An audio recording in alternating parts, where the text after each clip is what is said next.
Hey everyone, Zeddy here again today with a brand new video, and I thought I'd do a fun little top 10 series, 2 video series. So today will be one video, tomorrow will be another, and I thought it would be fun to take a look at what the best and worst cards so far from Scholomance Academy have been. What have been the absolute best cards that have been included in a bunch of decks, have just dominated the meta, and of course what cards have just been utter garbage that haven't been included in like anything.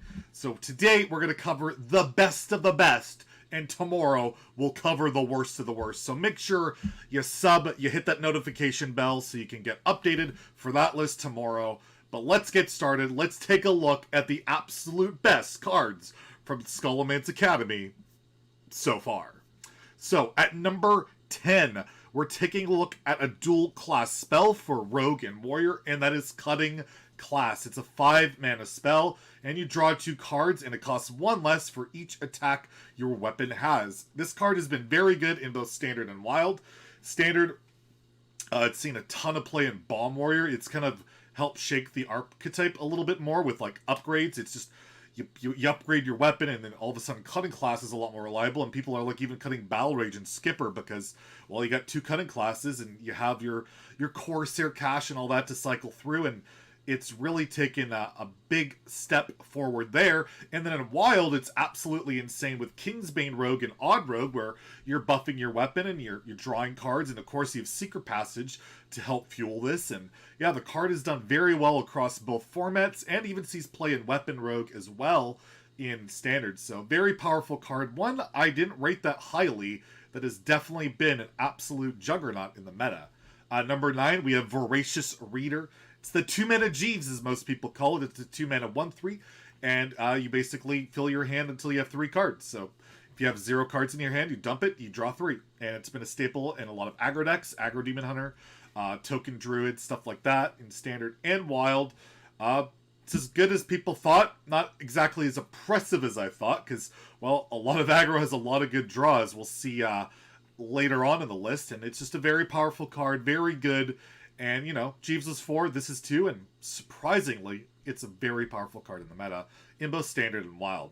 Speaking of powerful cards in Standard and Wild, we have at number 8, Lore Keeper Polkelt. It's the 4-mana 4/5 neutral legendary, and it has a battle cry of you reshuffle your deck from most expensive to cheapest. So in Standard, you see it in like Control Demon Hunter, Burn Demon, or whatever you want to call it, where you tutor out like your Skull of Gul'dans, and then you get all your burn. It's really good. You see it even like Turtle Mage, where you get your Toltorans, and then you go off with your potions.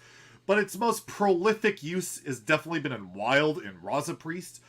Putting basically this card almost alone has put Raza Priest at tier S, because, well, you play Polkit, you draw Anduin, you draw Scream, Reno, and then Raza. You have your combo, you have your full heal, you have board clears, and you just win the game. Like, it's just ridiculously powerful, and it has tons of other utilizations. Even Face Hunter has been running it in Standard, because, well, you just get Dragonbane into Kill Command, into Animal Companion, and just burn, burn, burn. You know, it can be used for a ton of different stuff, and I like that it rewards deck building. It's a cool card. Very powerful, but a very cool card. Number 7, we have Flesh Giant. It's a dual class Warlock in Priest Epic. It's 8 mana, 8/8, and every time you, basically your health changes on your turn, it becomes 1 cheaper. And in Standard, in like Darklair Warlock there, and like it's like a hate lock with you run soul shards and stuff like that. You cycle through. It's very powerful. It's very good, but not quite like a tier 1 deck. It's like tier 2, tier 3. But in Wild, it's an absolute menace. Darklair Warlock is like God tier, S tier, broken.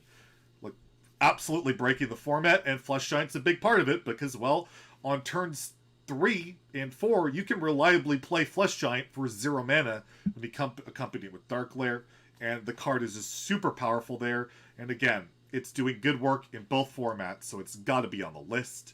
Number 6, we have Wand Thief. It's a dual class card for Rogue and Mage. It's a 1-mana 1/2 combo, discover a mage spell, and, well, this is seeing a ton of play in a ton of Rogue decks, like the Secret Rogue, Valley Rogue.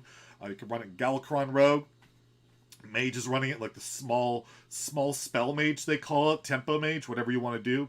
You know, you play this with your 1-mana spells, get more cheap spells, just insanely good. And yeah, it's just very powerful. You can play it in like Odd Rogue and Wild, but this card I haven't really seen much in Wild. It just doesn't really have that place. I've saw it in Quest Mage, but Quest Mage is basically kind of like AWOL. It's not really a thing in Wild right now. It just can't deal with Dark Glare basically, or the other aggressive decks like Kingsbane. But yeah, in Standard, Wand Thief is absolutely insane, and one of the more powerful 1-drops in the format, and is just, yeah, tier 1 basically across the board in Rogue and Mage. Just really, really powerful.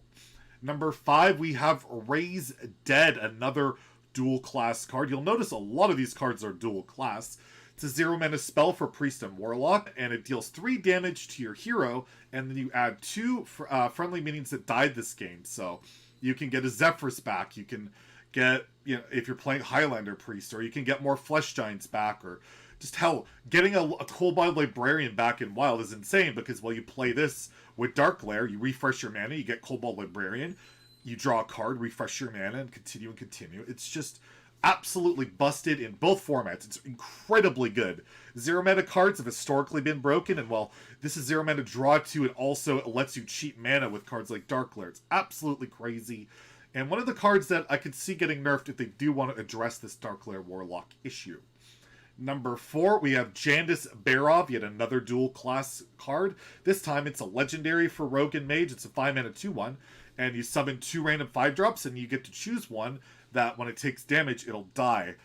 This has just been a giant stat bomb. That's what it is. It's what we all thought it'd be, and it's just a lot more powerful than at least I thought. I thought it would see play, but I didn't think it would see this much play. It's insanely good in Rogue and Mage. You coin Jandis, it's really difficult to deal with that with almost any deck. Yeah, you have a good idea of what you can kill off, but the other 5-drop is going to stick around. There's that 2/1 that could be like Shadow Step or Conjurer's Calling, and it's just an insane tempo play, and it's really hard to deal with it all in one swoop, and then you're falling behind because of it. And even in Wild, it's seen some play, and it's definitely more of a juggernaut in Standard, but very powerful. And I got this thing golden. You should check out the golden animation if you haven't. I'll try to highlight it here. Unbelievably beautiful. Gorgeous. I need to start playing this card just to look at the golden animation. It's great. Number 3 on the list, we have another dual class card, but it's mainly just one class, well, at least in Standard, and that's Lightning Bloom. It's Innervate, unnerfed Innervate, 0-mana spell, gain 2 mana crystals this turn, overload 2. And we all know Lightning Bloom, Guardian Animals, Lightning Bloom with Kel'Thas before. Like, it's just, the card's nuts, it's busted. Mainly in Druid, and Shaman, not so much in Standard, but in Wild, it's pretty damn good at Big Shaman. You can cheat out like Ancestor's Call on turn 1 with a coin, and you get Yashiraj on turn 1. Like, it can do some ridiculous high rolling in Wild and Big Shaman. But outside of that, hasn't seen a ton of play. I haven't really seen much Even Shaman. I don't even know if they're running this. That's how little I've seen Even Shaman. And yeah, it's just ridiculous. It's super powerful. We all knew it would be. And yeah, it's busted. Absolutely busted. Number 2, yet another dual class card, and this one's even less dual class than the last one, is Guardian Animals. It's a dual class Druid and Hunter spell, but basically only sees play in Druid. And yeah, it's 7 mana. You summon 2 5-cost or less beasts out of your deck and give them rush. So yeah, you cheat out your Spirit Runner, you draw 2, you cheat out some taunts, and it's absolutely busted. It's crazy good, because you don't play it on turn 7. If you're playing this on turn 7, you'd be playing Hunter and it's bad, you know? Like, it just doesn't do anything. It's too slow. But when you're playing Druid, where you have all these ramp options, you have Lightning Bloom, you have Overgrowth, you have Breath of Dreams, you have Wild Growth. It's just too easy to get out before it should come out, and it's just insane, and it's so hard to recover from that early spike of Guardian Animals. And the card is so good that it does see play in Wild. There's a Guardian Animals Jade Druid going around that is actually not that bad. Like, you cheat out Witchwood Grizzlies with that version, and yeah, 3/12 taunts, plus you're drawing 2 with the Twilight. It's just crazy good. Card's nuts. I underrated this. I said it would see a bit of play maybe, but no, it's busted, and yeah, definitely worthy of number 2. And number 1 on the list, I mean, everybody said it would be broken. It's broken. It's Secret Passage. It's 1 mana, draw 5 cards from your deck, you swap out with your hand, and then you swap it back. It's just broken. Let's be real. If there's a card that can make Sinister Strike and Worgen Infiltrator and all these garbage stealth cards that are cheap playable in tier 1, you know Secret Passage is broken. It basically makes any card playable as long as it's cheap, because you never run out of cards and you just dump everything and you smork your opponent down. The card's crazy. It's busted in Standard. It's busted in Wild, where you have Kingsbane Rogue. You just get all your weapon buffs, you get all your cheap pirates, and then you can draw cards for like 0 mana, like I've said before with Cutting Class. You keep those cards. Let's say you play Wand Thief and you get Evocation. You can play Evocation, then play Secret Passage, and then you get to keep every spell from that mage spell. There's just so many broken things about Secret Passage in both Standard and Wild that this card, I mean, I predicted it's got to be nerfed, and it has to be. It's too freaking good. But yeah, it's definitely worthy of the number one best Scholomance Academy card. And play it, craft it while you can, because I don't know how long it'll last at this power level. Or at least I hope it doesn't. So if you enjoyed the video, if you agreed with any of them, let me know in the comments below what I missed. I didn't list a Paladin card, which a lot of people will probably be triggered by. But Libram Paladin at top ranks is just not that great. And like, it's just not... I don't think it's worthy on there. But if you disagree that some of the Paladin cards should be there, let me know. And yeah, make sure to hit that sub button. We'll be having the top 10 worst Scholomance Academy cards tomorrow. So make sure to tune in for that. Have a great day. Stay salty, my friends.